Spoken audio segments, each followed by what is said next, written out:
welcome to the Toffee Blues, your source for all things Everton, and welcome to this week's Opposition View Show, looking ahead to our game against Aston Villa, of course, on Friday night. For that, we have been kindly joined by Dan Bardell from the Villa View podcast. Hi, Dan. How are you doing, mate? I'm all right, mate. How are you? Fantastic, mate. All the better to have you on this show. Of course, Villa are back in the Premier League after a 3-year absence, and it will be very interesting to see how you guys settle back into the top flight. But, of course, it hasn't been easy so far. Villa have lost both of their opening games. Dan, what has happened there? I think we've been guilty of a bit of naivety, to be honest. There's certain things that you can get away with in the Championship, and let's face it, we had some very good players in the Championship, and I think that's what caught us out in the Spurs game. Grealish took a little bit too long.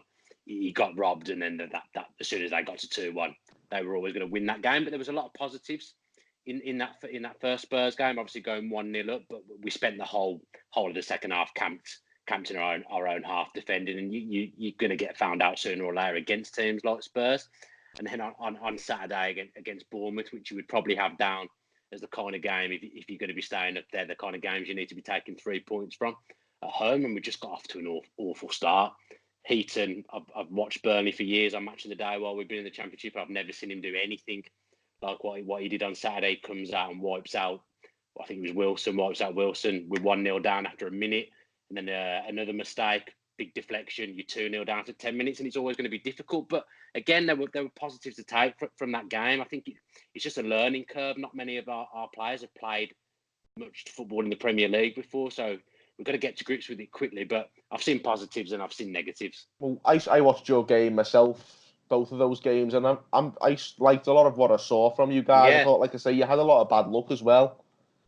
Now, the one thing people have been sort of questioning about Aston Villa, you've been very ambitious in the transfer market.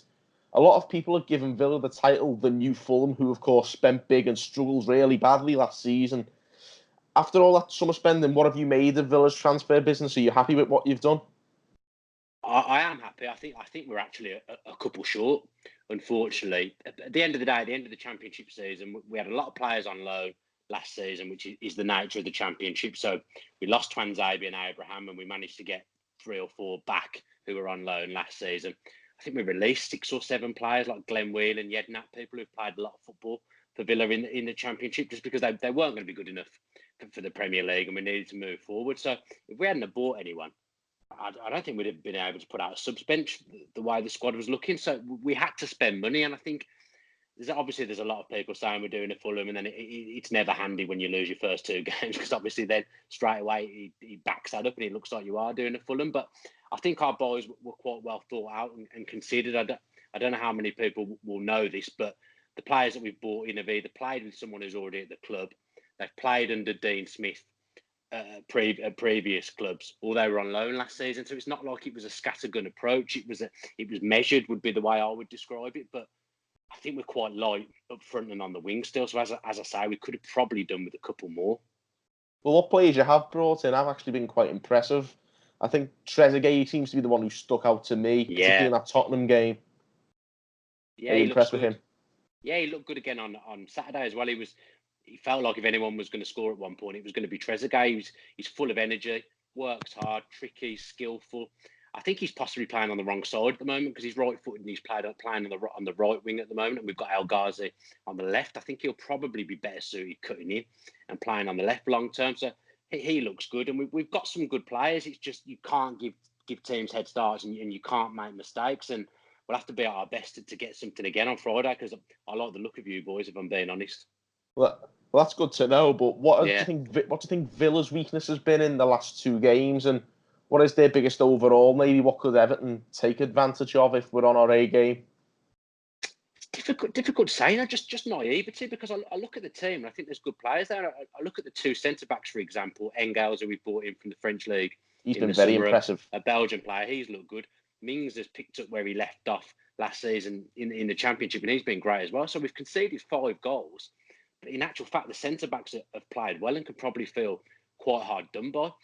Our weakness at the moment looks like it's going to be goals, because we've bought in Wesley for 22 million from the Belgian league. He played Champions League football for Bruges last season, but I don't think he's a prolific goal scorer. His hold-up play is very good. He likes to come deep. and get the ball, and he'll bring other players into the game nicely. But in the front three, I'm a bit worried about the lack of goals. Obviously, we had Tammy Abraham in the Championship last season, who I think scored 26, 27 goals. You could rely on him to hit the back of the net. So for us, it's going to be goals, because I think you'll come to our place, and I think you'll score, because so far we've shipped 5 goals in 2 games. So you put money on Everton scoring. Your defence is also very sound. You've really built well at the back. And again, I look at your squad and perhaps thought you looked a bit light, but when you find out you haven't conceded a goal at home since February, you're obviously doing something really, really well at the back. So I'm worried about us scoring just because your defence has been so good, and that has looked a worrying aspect of our play so far this season. Yeah, I think it's one of those. We've been really good at the back so far this season. Like, we haven't conceded yet this season. So I think the issue for us, if anywhere, would be attack. But obviously, it's been a few years since both of these sides have played themselves now. And so, what do you think? How do you think the game will pan out? What's your thoughts on Everton as a team? You're a good side. I was watching a match of the day on whenever I watched it. I can't remember if I watched it on Saturday or Sunday, and I watched your game. Obviously, I was looking out for what was going on with you boys. You must have been on near enough last. I think you were, yeah. But I saw that Keane came on, and I thought, he looks a bit good. He looks quite lively, and I suddenly started to think, oh God, that he'll start against us, won't he?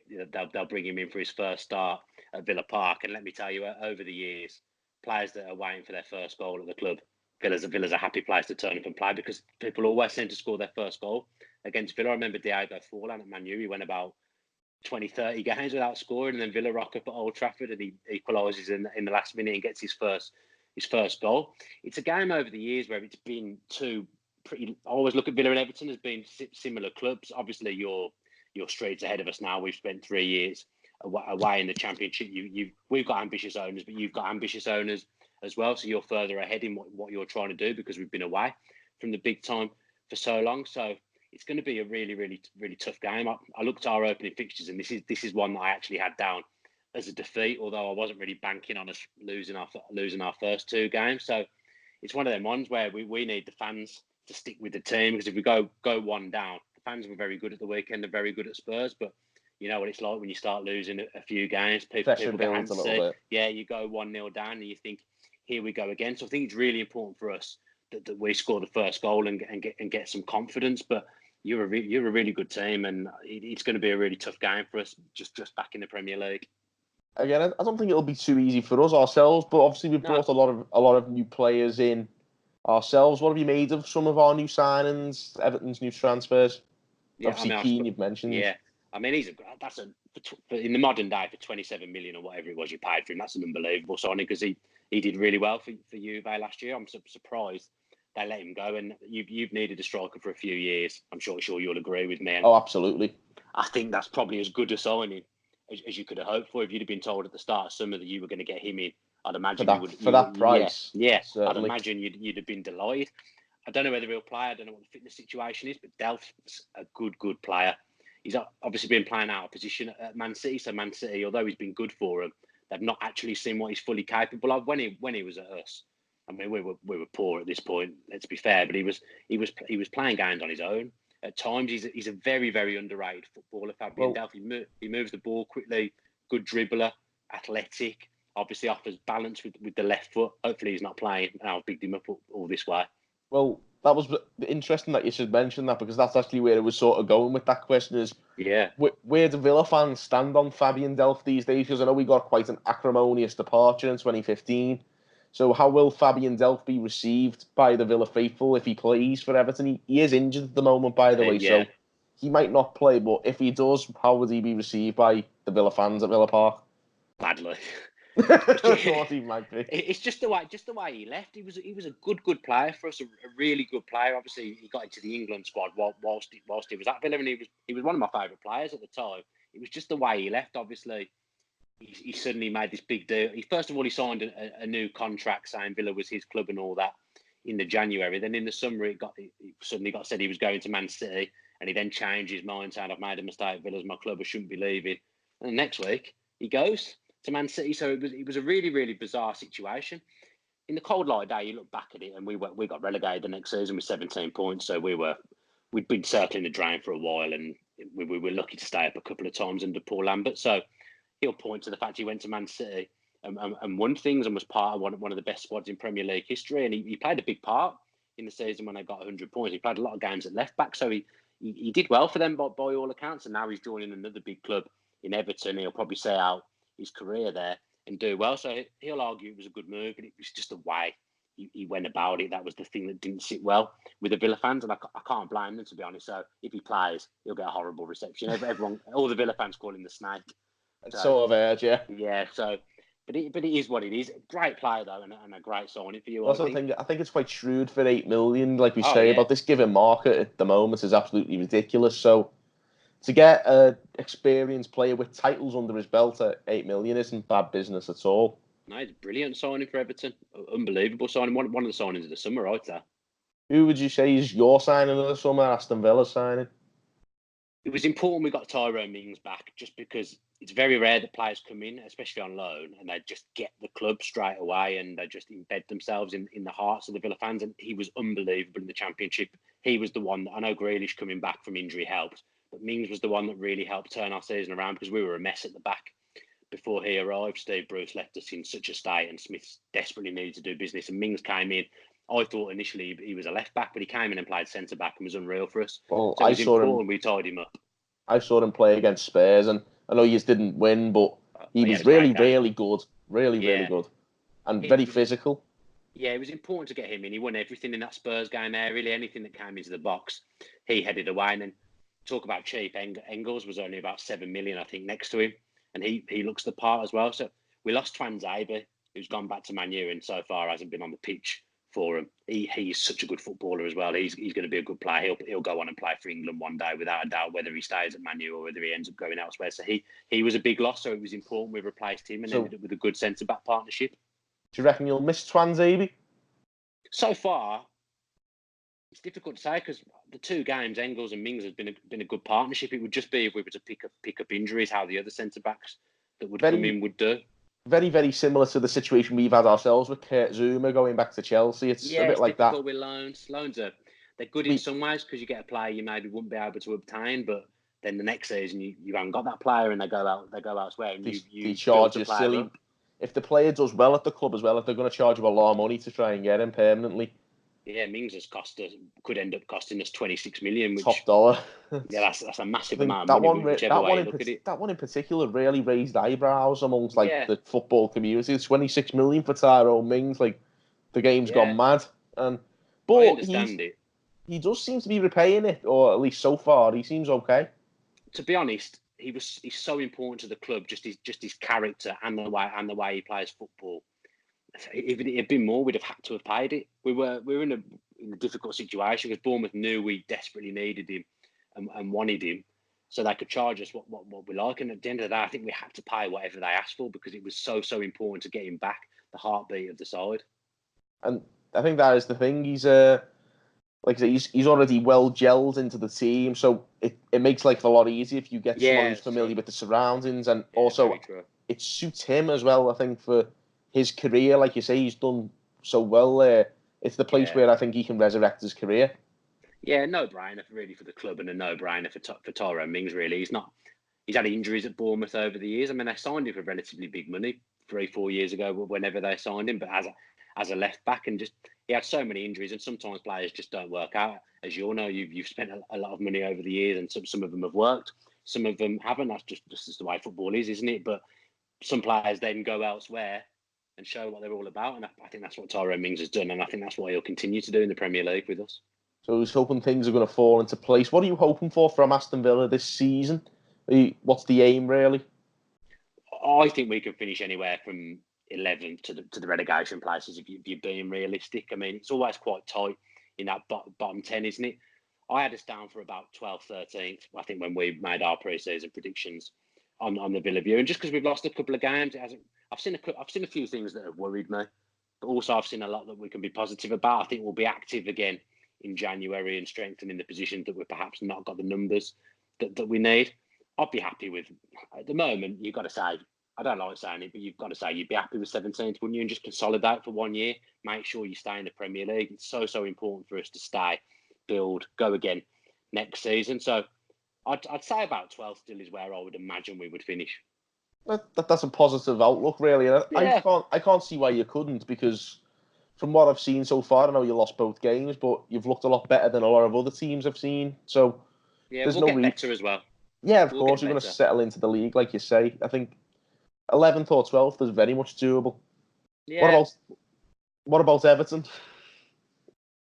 Okay, you're a team that I think is capable of breaking into the top six. Although from Man U's first two games, they do look, and Arsenal, to be fair, they look a bit. They've got a bit more about them than they perhaps had last season. Everton, Wolves, and Leicester. That's got to be the ambition for those teams. They've got the ambition has got to be to try and break into that top six. But then you could quite easily finish 9th or 10th as well. As you'll know, I can't remember where you finished last year. Was it 8th, 9th? Eighth last year.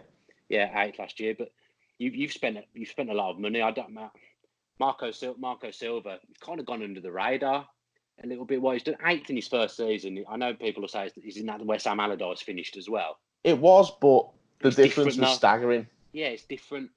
You'll know because it's your club what he's done, and that he's actually done a good job. From the outside, it maybe doesn't look like he's done a good job, but 8th in the Premier League is about where you probably expected to finish last season. Well, exactly. I think anything higher than 7th is like very, very difficult to obtain now. And I think, of course, Wolves came up and they were the team who finished above us outside the top six, and they have a very settled side who sort of grew together in the Championship and came up. Perhaps a bit like yourselves, you never know, you could sneak in the top half. I don't think we'll be 7th like Wolves were last year. I'd settle for finishing around 12th and a cup run maybe. I'm sure you're the same. We want to win something. Yeah, when was it, 95 when you won the FA Cup? The last 96 for you guys, wasn't it? And in 96 for us, so it's similar. I know we were in the playoffs last year. That's not a proper trophy. I just want to see us win something. A cup run, and we've been to a few finals and not got over the line. I remember yourselves. I can't remember who you played, but Saha scoring early, and you got to a final. Villa and Everton have always been the nearly clubs. They've nearly done it. I've got a lot of time for Everton. They're a great club, a club I really like. A lot of teams come to Villa Park and you think, well, not like keen on them. But Everton are a good club, good values. I like what they're about. And I'd be happy to see Everton do well, but hopefully not too well. The same goes for Villa, to be honest. It's like you say, it's a very similar club in terms of stature and where you're at, and it's great to see us back in the top flight. It's where you should be. So hopefully it'll be a decent season for both of us. But obviously we're looking ahead to this game on Friday night. How do you think Villa are going to line up? Maybe any changes from Bournemouth, or I think it'll stick the same? I think it might be the same. The only change we might make would be perhaps Matt Targett, who we've bought for relatively big money from Southampton, has sat on the bench the first two games. But Neil Taylor's done a good job defensively. He's not the best going forward, but he's got Premier League experience and he's been good. He's been good defensively, but maybe doesn't offer us what we need at fullback going forward. Possibly Neil Taylor adds a little side story to the whole thing. Of course, Neil Taylor was the player who broke Seamus Coleman's leg in an international game a few years ago. And a lot of Everton fans have got a bit of a vendetta against Taylor going into this game. So maybe take him out then. Maybe protect him, because I don't know. It seems like our fans have got it in for him, are hoping for him to get a bit of a clatter in or something. I don't know. Yeah, like you say, I've forgotten about that, to be honest, when I just brought him up. Probably not the ideal time for me to bring him up. I also forgot about it, to be honest, until someone said I hope someone clatters him on Twitter this afternoon. Yeah. So, it might be a little bit of a side plot to the whole thing. But as far as Villa are concerned, which players do you reckon are the most threatening to Everton? Who could do the most damage to us? Probably Grealish and McGinn. McGinn's a very, very good player. I really like him. He's unique. You don't see. He's like an old-fashioned central midfielder. The way he runs, he's quite funny. He uses his bum to protect the ball quite a lot, which is quite unique. But he's a player that's just made for the Premier League. He actually reminds me a lot of a player we both know very well, Gareth Barry. Yeah, he's probably he's a lot quicker than Gareth Barry. Quicker, yeah. Gareth Barry didn't need to be quick though because he was such a good footballer. And Gareth Barry used his bum a lot, I noticed as well, though. Yeah, I forgot about that. Barry was such a good player, a great player for Everton, and unbelievable. Yeah. I have him down as Villa's best Premier League era player. Gareth Barry. He was a very good player. Such a good player. But McGinn and Grealish are the ones. Probably haven't seen the best of Grealish in the first two games of what we know he's capable of. But it's hard for him again. Last time he was in the Premier League, we were trash. We got 17 points. He was a kid thrown in the mix of an awful team in an awful dressing room. Now he's the leader. So there's a lot of responsibility on his shoulders, but he's such a talent. I've no doubt he'll get in the England squad this season. So it's probably him and McGinn. We kind of play with a defensive midfielder and then 2 eights. And they both like to get forward, both like to get in the box now as well. So they're the two that would stand out for me as the potential match winners for Villa. McGinn's been very good in the first 2 games. It could be a very interesting midfield contest. Prediction for the game? I just want us to get a point on the board, so I'll go 1-1 now. I don't think it'll be an easy one for us. I'm going for a 2-2. 2-2. It'll be interesting, yeah. I'd take a point at the moment because I think you've got off to a decent start. You're a good side, and like I say, I just want us to get something on the board. I think it's important not to lose 3 in a row, even though it's early doors. It's very easy to spiral and get on a bad run in the Premier League. Like you say, I know you've lost your first 2 games, but Villa Park's not going to be easy to go to, I don't think, this season. So I reckon, I think it'll be a draw tomorrow, but I think you will be fine. I don't think you'll be in any real relegation danger this season. No. I think you'll be okay. Fingers crossed. I actually think none of the promoted sides will be in relegation danger. I think they'll all stay up. It'd make a pleasant change if that was the case, actually. Yeah. Finally, before we're going to finish with a bit of a light-hearted question, what's your favourite film and why? Favourite film? Probably Jerry Maguire. Interesting. I like a bit of Jerry Maguire. Probably the film I've watched the most in my life for some reason. I just like it. I think it's a good film, good mix. Obviously, it's sports orientated. Tom Cruise is very good in it. Probably Jerry Maguire, to be fair. It's interesting because I wasn't expecting that question. Yeah, no one ever expects that question. No. Well, I'm expecting, obviously, this is only the second show we've done this year, so there'll be plenty more of these to come. So I'm looking forward to see what other answers I get from this one. So yeah, like I say, very interesting, and it's nice to spring a spontaneous question on people that no one could possibly plan for. So hopefully the people who I'm interviewing next week aren't watching this and they don't know what's coming. What's your favourite film? Ferris Bueller's Day Off. That's what I said last week, and I'll say it every week this year, probably. I imagine you're going to get asked the same question every week. It's a sound choice, to be fair. It can't do much better, I don't think. No. Well, there you go. Well, there you go. Thank you so much, Dan, for coming on to the show. It's been a real pleasure to speak to you, and good luck for the season as well. Thanks. Same to you. Well, there you have it, guys. But we've got Aston Villa coming up away on Friday night. Be sure to tune in for that and check out the rest of our great content here on the Toffee Blues. Thanks for watching, guys.